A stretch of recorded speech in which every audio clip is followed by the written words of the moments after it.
នអរគ្នាថ្ងៃនេះយកមកមើលត្រីយើងដែលកាត់ឥឡូវនេះមក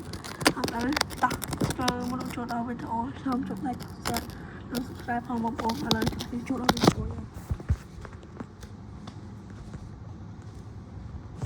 អស់បងប្អូនឥឡូវយើងមើលត្រីដែលកាត់រូបជួយទាំងអស់គ្នាឈប់បិទខ្ញុំឆោយនេះត្រីមកពុះច្រើនបងប្អូននេះសាក់មួយថ្ងៃមុនសោះមហាឆៃប្រកាសវារឿងស្លេកបងប្អូននេះប្រកាសមួយមីនីនេះពុះអាហើយនេះបានពងហើយបងប្អូននេះអានេះពិសេសជាងគេឃើញពង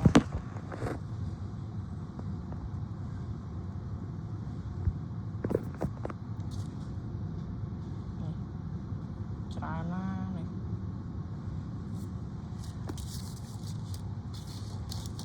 ហើយមករងមកជាបងប្អូនចូលពណ៌បងប្អូនអានេះនេះមួយសំទិញមក VIP បងប្អូននេះឃើញអាតនេះវាល្មមប្រកាសបងប្អូននេះពណ៌វាស្អាតនេះឆ្កោះហុំពណ៌កសខ្ទុយក្បាលសដែរនេះ